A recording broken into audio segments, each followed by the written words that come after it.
Well, who'd have thunk it? The UK has joined the Indo-Pacific trade bloc, which is now worth £12 trillion. Why does this matter? Because it gives us tariff-free trade with some of the fastest-growing economies in the world, including Japan, Thailand, New Zealand, Australia and Mexico. With Britain now a member, it is a larger trading bloc than the whole of the EU. Fancy that. In practical terms, it means that British businesses can sell goods and services more competitively to these new territories, which means higher GDP, a bump in our national income, and that means more schools, more hospitals and more police on our streets. It also means that goods coming into this country, like those gorgeous Japanese cars, who doesn't love a Toyota, a Honda or a Suzuki, will be cheaper too. The CPTPP, which I thought was a cough medicine, will taste very unpalatable to the army of Remainers who dominate our political, media and public institutions. Unlike the EU, the Trans-Pacific Group is only a trading bloc. No politics, no promises of ever closer union, no micromanaging of our rules, no stifling anti-competitive laws, no input from foreign judges, no free movement, and no vast payments for the privilege of membership. Furthermore, no stranglehold over foreign trade deals like this one, no threat of the euro or the single European army, and no bill of up to £190 billion for Europe's COVID overreaction. We've joined a market now of 500 million people with economies that are growing, not in decline, as is the case in the Eurozone. And remember, people love to forget this, we do have tariff-free trade with the EU as well. Remainers would have you think exports have stopped. Far from it. As the brilliant political commentator Robert Kimball points out on Twitter, the change in UK goods exports to EU countries over the last year obliterates the idea that Brexit's a disaster. How about this? Exports to Iceland, up 29%.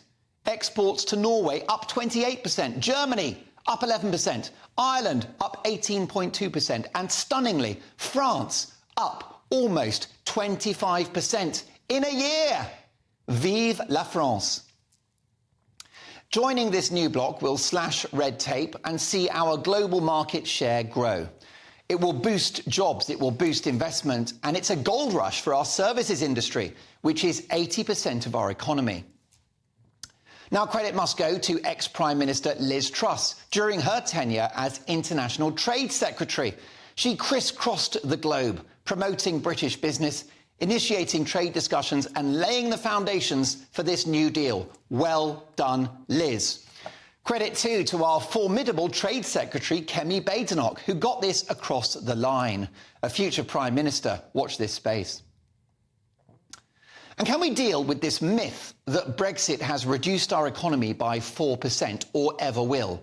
And also this idea that the benefit of this new trade deal is 0.08%. As the top economist Catherine McBride points out, the 4% figure comes from an Office for Budget Responsibility forecast in 2018, which involved data from 2014 and was based upon the idea that we'd leave the EU on WTO terms, which of course didn't happen. So what did happen? Well, UK GDP increased from 2.24 trillion in 2019 to 2.49 trillion in 2022, an increase of 11%. Even if you take inflation into account, it is unchanged. Not bad amid the backdrop of lockdowns and a global pandemic, and certainly not a 4% hit.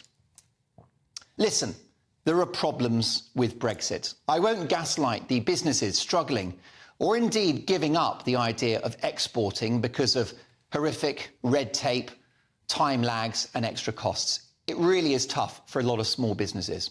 Northern Ireland has been thrown under the bus, and culturally, it's sad that British youngsters can't suddenly decide to go to Germany or Italy and start a new career or make a new life there, and vice versa. But Brexit was a decision made by a majority of the British people, and overall, it's ageing well. With our sovereignty restored, Britain is on the march, growing its economy, growing its opportunities and trading with the rest of the world. That was the Brexit promise. It's being honoured. This new deal is a triumph and has vast potential. Not for the first time, Brexit is proving the doubters wrong. Brexit is a Brex-HIT. Bring on global Britain.